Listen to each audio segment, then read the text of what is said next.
Shalom. Dan puji Tuhan, Bapak Ibu kekasih dalam Yesus Kristus. Firman Tuhan pada pagi siang hari ini kita akan belajar bersama-sama. Mungkin kalau kita hanya sepintas membaca, kita tidak dapat memahami. Maka perlu kita bertanya dan bertanya kepada orang yang lebih dahulu mengerti, ataupun terlebih kita bertanya kepada yang punya firman. Dan ketika dia menjawab, dia akan menjawab rema, menjawab semua. Bahkan pun dia bisa dapat membuat pengertian yang lebih dalam hidup kita. Nah Bapak Ibu, jika tidak keberatan, saya ajak kita akan bangkit berdiri. Kita akan membaca satu ayat yang saya ambil di dalam 2 Korintus pasal 3. 2 Korintus pasal 3 ayat 18b.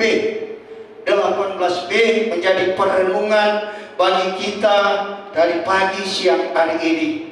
Kalaupun kita masih meraba-raba, kita baca keseluruhannya dari 2 Korintus 3 ayat 18. Kita akan baca sama-sama dalam hitungan 3. Oke, yang sudah dapat katakan amin. Ya, kita akan baca sama-sama. 2, 3. Dan ketika semua mencerminkan kemuliaan Tuhan dengan muka yang tidak berselubung, dan karena kemuliaan itu datangnya dari Tuhan yang adalah Roh, maka kita diubah menjadi serupa dengan gambarnya dalam kemuliaan yang semakin besar. Haleluya, amin. Silakan duduk. Kekasih di dalam Yesus Kristus, sekali lagi saya akan mengangkat sebuah judul di sini. Berubah lebih baik. Berubah lebih baik. Jadi tema kita kedepankan bahwa berubah lebih baik. Tema gereja GSJA Ebenezer Ministry berubah, berdampak, dan bermultiplikasi. Itu semakin lebih luar biasa. Tetapi firman Allah mengajak kepada kita sebagai orang yang percaya, yang berada di dalam Ka'bahnya, orang-orang yang merindukan kehidupan Tuhan melekat dalam hidup kita. Gak mungkin salah bicara Pak Pendeta. Masa Tuhan akan melekat dalam hidup kita? Nah, kadang-kala kita kurang pahami bahwa berbicara kehidupan rohani, sudah jelas bahwa kehidupan rohani akan tergambar di dalam kehidupan kita tentang sifat atau karakter Kristus yang diam dalam hidup kita. Seperti apakah kita yang orang lain, tetangga-tetangga kita, teman-teman kita, bahwa tahu setiap hari Minggu kita menggendong Alkitab dan tujuan kita menuju ke gereja, bukan ke bioskop, bukan ke tempat-tempat minum, bukan ke tempat-tempat judi, tetapi ke tempat beribadah. Jadi jelas bahwa kita ingin menyatu dengan ibadah. Ibadah itu tidak mungkin tidak berbicara tentang kebenaran Allah, tetapi di dalam ibadah semuanya berbicara tentang kebenaran Allah. Nah, di sini kita lihat dari ayat yang ke-18b di dalam 2 Korintus pasal yang ketiga, dia berkata begini, dan karena kemuliaan itu datangnya dari Tuhan yang adalah Roh, maka kita diubah menjadi serupa dengan gambarnya dalam kemuliaan yang semakin besar. Menjadi serupa dengan Kristus adalah sasaran utama kehidupan orang percaya. Ada amin? Sasaran utama, tujuan utama. Jadi visi utama bagi gereja, bagi orang yang percaya kepada Tuhan, kita akan berubah menjadi serupa dengan Tuhan. Menjadi serupa dengan Tuhan. Bukan seperti lagu berkata, biarlah hitam, kau jadi putih. Tidak kan? Biar hitam, tetap jadi hitam. Ada orang terlalu condong jadi putih. Kalau orang yang berkulit hitam, diasingkan. Aku tidak mau berkawan dengan orang kulit hitam. Mereka mulai juluki, oh dia kok negro, oh dia kok orang Irian, wah dia kok keribu, dan sebagainya dan sebagainya. Mulai ada julukan-julukan melecehkan, membuat orang yang berkulit hitam dan berambut keriting seakan-akan merasa tersisih, merasa tersendirian. Tetapi saya mau katakan bahwa di dalam Yesus tidak memandang demikian. Ada amin? Mau putih, mau hitam, mau kuning, mau biru, cuman manusia tidak ada kulit biru. Haleluya.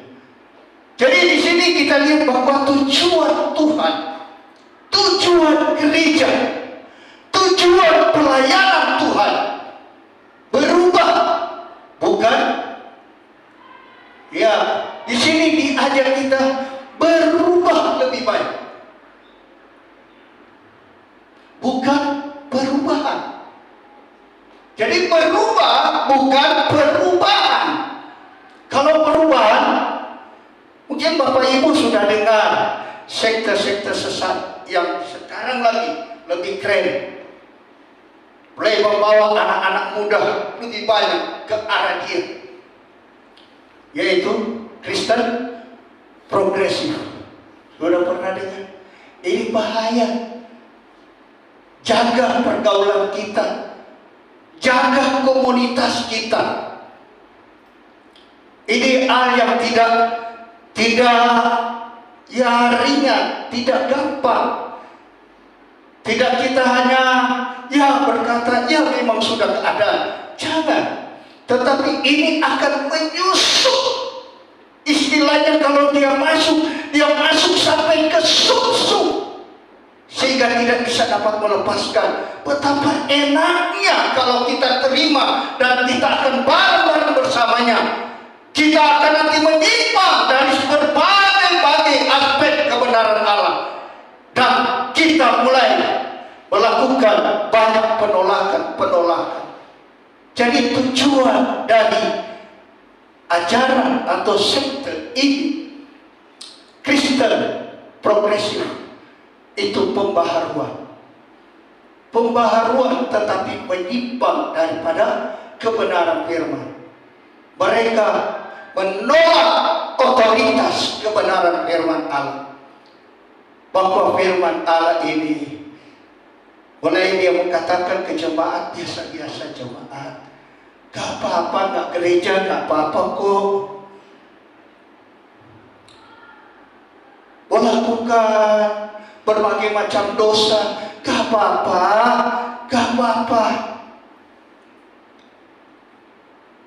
Mau merokok, mau berjudi, mau gak gereja, gak apa-apa, sesbur. Gak usah terlalu tekan. Kalau brur gak masuk gereja, gak usah. Kalau anak-anak gak gereja, gak usah tekan mereka, gak apa-apa. Nah, itu ajaran mereka. Dan mereka mulai berkata bahwa keselamatan tanpa Yesus, wah haleluya, ini satu sekte yang menggampangkan kita percaya langsung ke surga. Wah, itu hal yang luar biasa.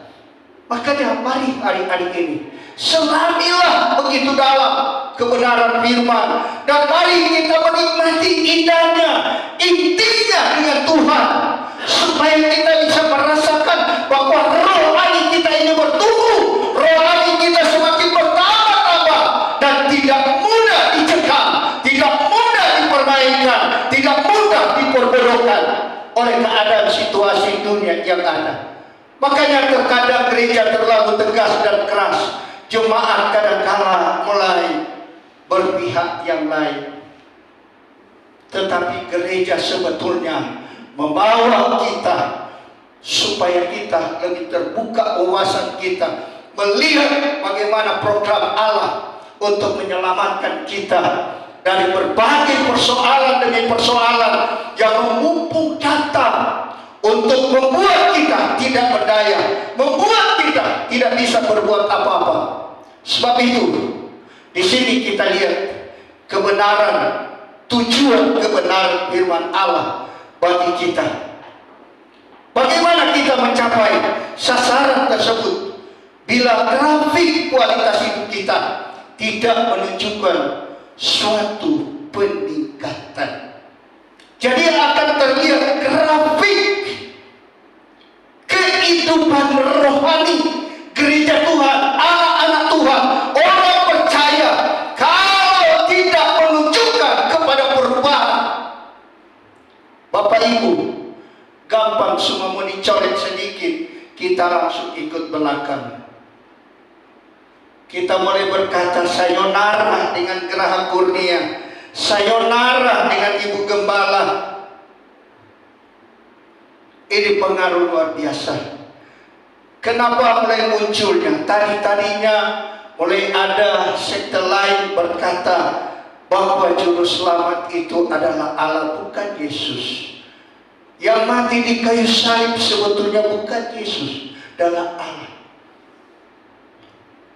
Mulai ribut lagi, mulai ribut dari berbagai pihak, baik dalam media, Facebook dan sebagainya. Mulai kelihatan, wah, ini saling menyerang. Pendeta A serang pendeta B, pendeta B mulai menyusun kekuatan, ambil ayat-ayat, menyerang karena memihak pada kebenaran. Nah, ini muncul lagi Kristen progresif, ribut lagi. KKR di mana-mana setir ini. Bahkan saya hari ini kembali mengingatkan betapa bahaya dengan munculnya sekte ini, bahwa penekanan-penekanan tentang pengajaran-pengajaran terlalu enak didengar, sehingga dengan keenakan yang mereka dengar, mereka turuti. Dan ketika mereka turuti, betapa enaknya duduk bareng-bareng sambil mendengar khotbahnya seorang pengajar. Dan bagi kita, sasaran tujuan kita untuk menuju kepada serupa, segambar dengan Kristus itu bukan hal yang mudah. Kita buka dulu Roma pasal yang ke-8 ayat 28-29. Kita akan lihat di sana cara Allah untuk membawa kita kepada sebuah programnya. Dia Allah sudah menyusun rapi setiap orang yang akan masuk kepada rancangan-rancangan penyelamatannya. Dalam Roma 8 ayat 28 mulai dan ayat 29, 28 dia berkata begini, kita tahu sekarang bahwa Allah turut bekerja dalam segala sesuatu untuk mendatangkan kebaikan bagi mereka yang mengasihi Dia, yaitu bagi mereka yang terpanggil sesuai dengan rencana Allah. 29. Sebab semua orang yang dipilihnya dari semula, mereka juga ditentukannya dari semula untuk menjadi serupa dengan gambarnya anaknya, supaya ia anaknya itu menjadi yang sulung di antara banyak saudara-saudara. Nah, ini tujuan Tuhan, bahwa Dia turut bekerja, dalam arti Dia turut membantu, memberi kuasa, memberi satu ketetapan bagi kita sebagai orang yang dipanggilnya Tuhan, supaya kita menjadi serupa dengan gambaran anaknya, supaya ia anaknya itu menjadi yang sulung di antara banyak saudara. Haleluya. Saudara mau jadi anak sulung Allah? Itu tujuan Allah dalam hidup kita. Sama seperti kita, bapak ibu yang sudah berumah tangga, yang sudah punya anak cucu, kita punya anak sulung. Kita punya anak sulung. Jadi kalau anak sulung ini dalam berpacaran, dia memasuki yang sebetulnya anak dari keluarga lain, dijadikan ke kita anak sulung kita. Sehingga ketika dia melahirkan keturunan-keturunan, dia adalah keturunan-keturunan kita.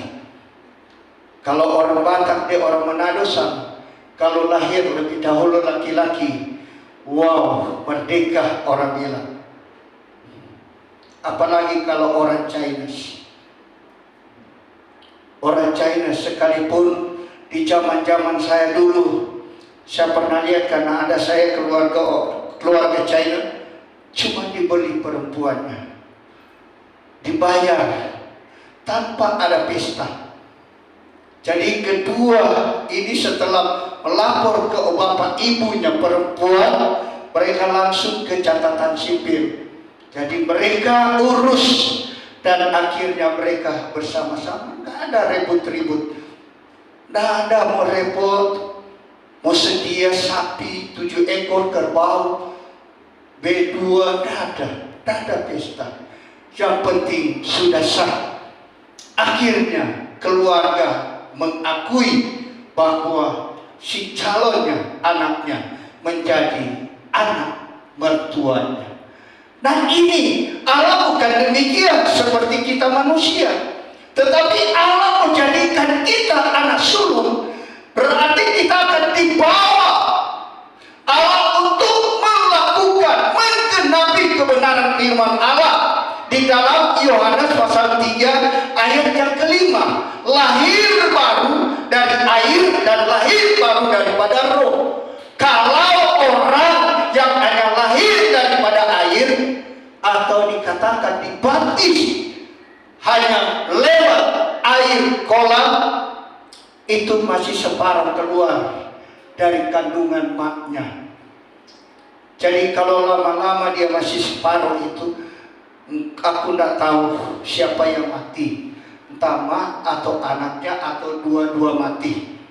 Sebab itu keluarlah, lahirlah daripada air dan roh, supaya kita dikatakan firman menjadi anak-anak sulung Allah. Nah, inilah tujuan kita sebagai orang percaya. Apa yang harus kita lakukan supaya hidup kita semakin hari semakin berubah ke arah yang lebih baik? Apa yang kita harus lakukan? Kita lihat firman Allah, saya ambil di dalam Filipi pasal yang ketiga ayat 21. Filipi pasal 3 ayat 21. Saya percepatkan supaya tidak ngantuk, tidak lapar. Iya, Filipi pasal yang ketiga ayat 21, dia bilang begini, yang akan mengubah tubuh kita yang hina ini sehingga serupa dengan tubuhnya yang mulia menurut kuasanya yang dapat menaklukkan segala sesuatu kepada dirinya Yesus. Jadi hidup kita ini, hidup yang fana ini, hidup ini yang hina, hidup ini yang sebentar akan mati, inilah yang akan nanti diubah menjadi segambar dengan Kristus. Bapak Ibu, perjuangan untuk menjadi segambar dengan Kristus itu bukan hal yang gampang. Memang ada perjuangan. Orang kalau mau melekat kepada seseorang, itu bukan hanya pertemuan pertama. Tetapi kalau boleh, kalau ada 1 tahun 365 hari, semuanya harus lewat itu. Dari hari ke hari, ke hari, ke minggu, ke bulan, genaplah 365 hari. Jadi pendekatan dengan Tuhan itu bukan hanya sekedar ya sudah lama Pak aja ini perpuluhan, saya mau istirahat dulu. Mama aja di anak-anak ajak ke gereja. Oh Bapak dong, sudah Bapak kan capek-capek lagi di mari kerja, di rumah aja. Atau sebaliknya, Mama, ya sudah Pak ke gereja antara anak-anak. Ataukah anak-anak mulai sombongkan diri, takkan seminggu kerja. Ini Pak uang sebulan saya dapat, ini Mak uang. Ya udah, kita belum ke gereja. Dah hati-hati. Hati-hati. Bahwa Tuhan tidak demikian dalam perilaku-perilaku kita. Tetapi Tuhan mau supaya kita ada pendekatan, ada keakraban.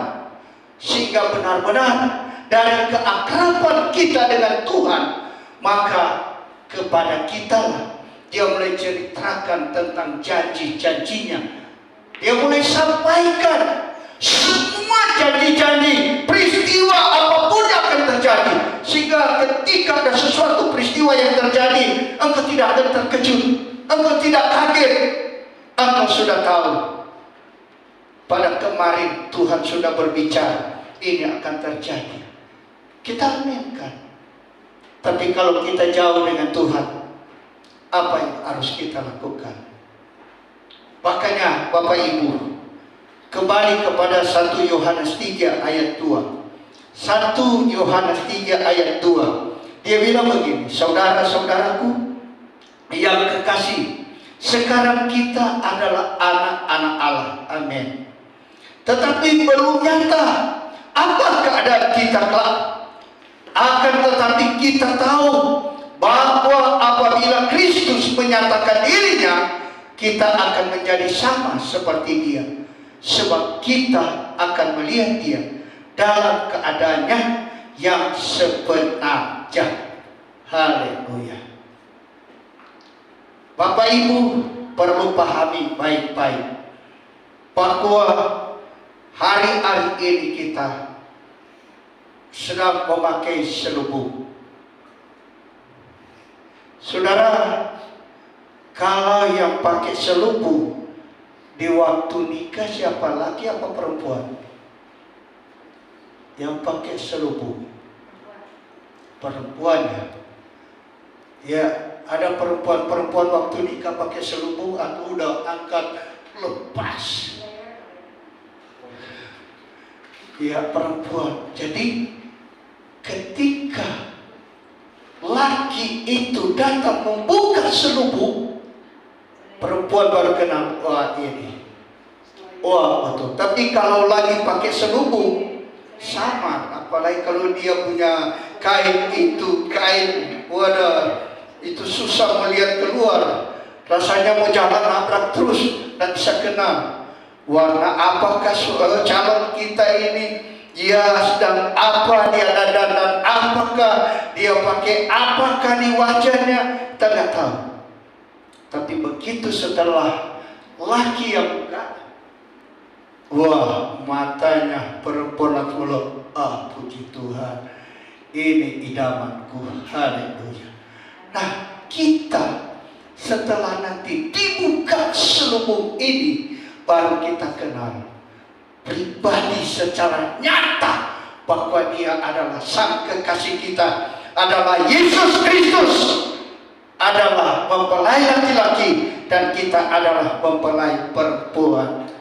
Hari-hari ini kita masih membaca suratnya.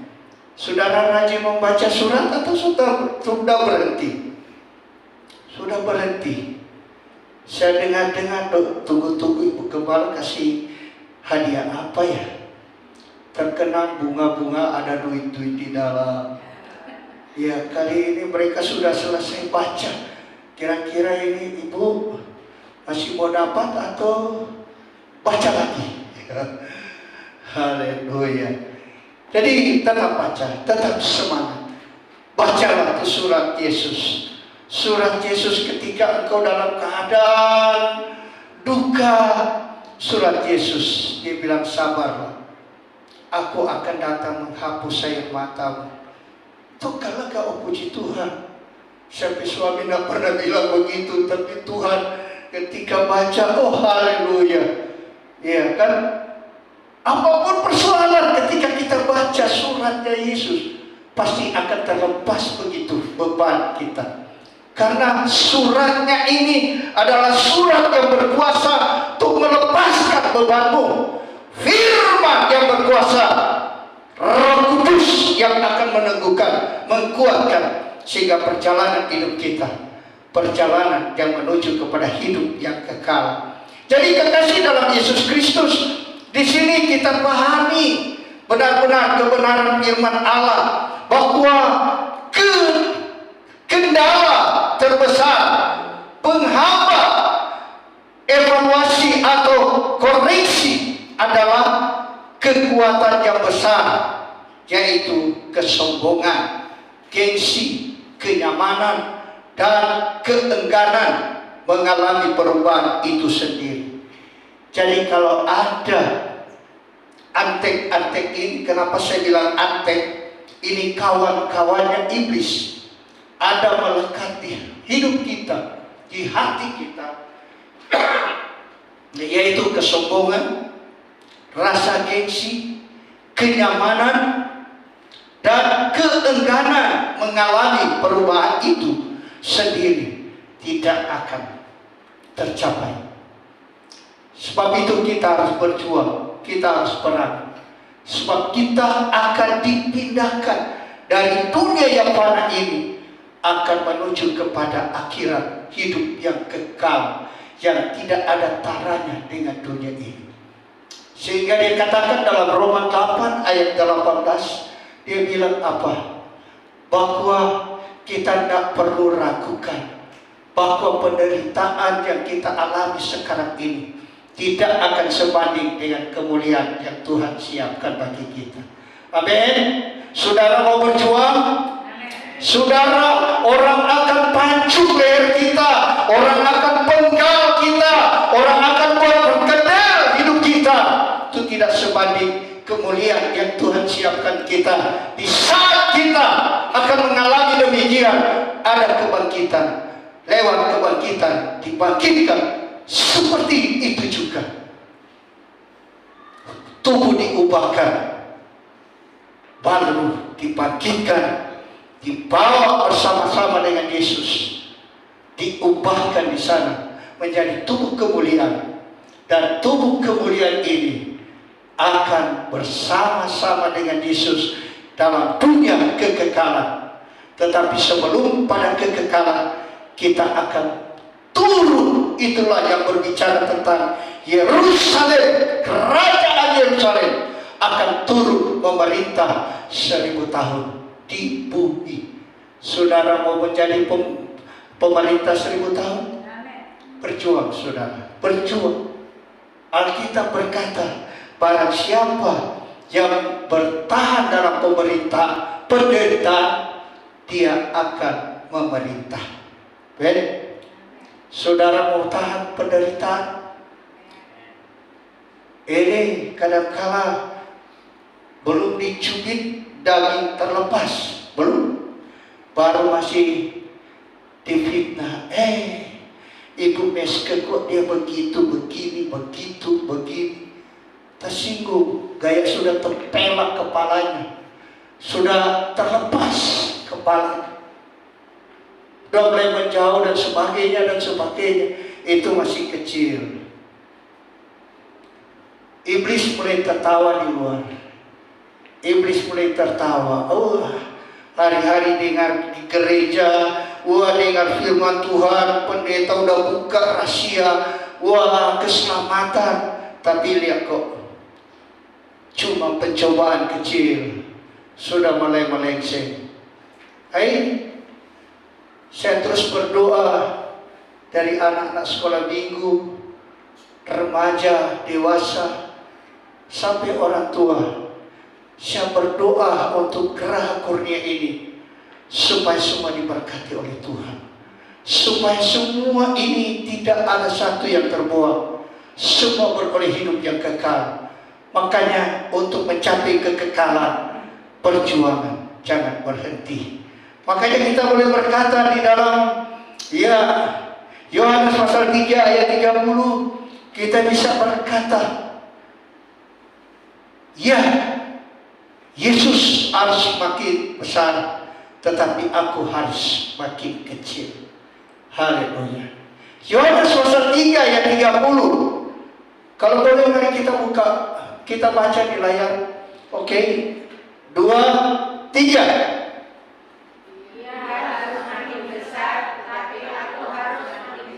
Haleluya. Siapa yang semakin besar? Tuhan. Itu dia meletak di mana sehingga kelihatan lebih besar. Biar dia lebih besar dilihat orang, dan kita semakin kecil, semakin tak nampak. Amin. Saudara mau demikian? Kadangkala egonya, sombongnya, wah, apalagi kalau khotbah ada di YouTube. Lihat di YouTube. Wah, khotbahnya naik, wah. Mulai dia tuh besar dari Yesus. Tetapi kalau kita berani mau berkata, Yesus harus semakin besar, tetapi aku harus semakin kecil. Itu hal yang luar biasa. Sehingga apapun yang kita kerjakan, semua berhasil. Ketika ada orang sakit, kita doakan sembuh. Kita berkata kepada Tuhan, Tuhan, inilah hamba yang tidak ada arti apa-apa. Hamba sudah lakukan pekerjaan yang Engkau kehendaki, yang Engkau percayakan. Tuhan tambahkan, sana ada orang sakit lagi. Tuhan tahu bahwa apapun ribuan orang datang, sekalipun mau sembah, Engkau tidak akan tergiur dengan sembah mereka. Karena Engkau tahu bahwa hanya Tuhan yang patut disembah. Amin. Inilah firman yang mengajar kita supaya kita paham. Jika kemarin kita tak mampu mengekang lidah untuk tidak mengomel dan bersungut-sungut, mulai hari ini kita bertekad memfungsikan lidah sesuai firman Tuhan, yaitu penuh ucapan syukur, bersaksi, dan memberitakan Injil. Kemarin pernah gagal? Kemarin pernah saudara gagal ngomong, karena Yesus. Saya kadang-kadang sadar orang-orang yang sering keluar, Tuhan, saya mulai lecehkan dia. Ampuni Tuhan. Itu mulai gagal. Iblis mulai taruh jerat dalam hidup kita. Jagalah kita sebagai anak-anak terang. Pantullah perkataan terang untuk membangun dan menggeserkan kegelapan dalam setiap kehidupan kita, anak-anak Tuhan. Sehingga kita sama-sama berjalan dalam terang, dan kaki kita tidak akan pernah terantuk pada batu. Karena Kristus Yesus adalah terang yang selalu bersama-sama dengan kita. Jadi saya percaya perubahan ini akan terjadi lebih baik ketika kita pahami benar-benar bahwa Kristus yang lebih besar tinggal di hidup kita, dan hidup ini kecil, diperkecilkan, lama-kelamaan tidak akan terlihat. Orang tidak akan melihat, wah ini Pak Domson, wah ini. Akhirnya kan orang kalau lihat, banyak orang suka menilai, dan pernah mau menilainya kelebihan, menilainya kekurangan. Nggak tahu ada kekurangan, suka kekurangan, dan dibahas terus. Akhirnya dijelek-jelekin, digosip-gosipin, dijatuh-jatuhin.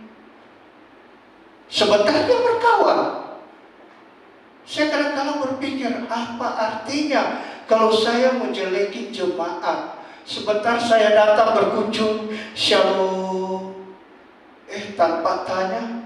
Kopi di depan. So ada kopi di meja. Ada kue. Kue apa lagi? Kue orang Manado lagi. Ada lalapa, ada panada, ada cucur. Wah, gimana kalau saya jelek-jelekin terus? Sama seperti penaruh barang api, keluarga yang saya jelekin. Ketika taruh kopi, itu kopi jadi bara api ada di kepala saya, membakar. Saya punya ego, saya punya sombong, saya punya suka menjelekan, bakar. Kalau tidak sadar, dia jadi temannya iblis. Tetapi cepatlah sadar, sehingga kita benar-benar adalah alat kebenarannya Tuhan untuk menyampaikan kebenaran. Makanya saya kadang-kadang berpikir, banyak tetangga-tetangga seringkali ngomel, bilang begini, saya tidak peduli. Saya pikir sebentar, ada teman yang dekat, bilang mau berkawan, bilang mau bareng-bareng, tidak pernah kunjung tiba. Kadang-kadang di hati kecil iblis mulai berbisik, nah itu, berkawan kok dengan orang-orang begitu, percuma. Tapi setelah kita berpikir kepada positif, wah ternyata hal yang tidak baik. Tetapi diajarkan oleh kebenaran firman, gereja mengajarkan kita supaya kita perlakukan sesuatu yang baik, baik kepada sesama seiman maupun kepada orang-orang lain. Amin. Kita pasti akan menuju kepada perubahan yang lebih baik. Terima kasih, puji Tuhan. Tuhan berkati firman.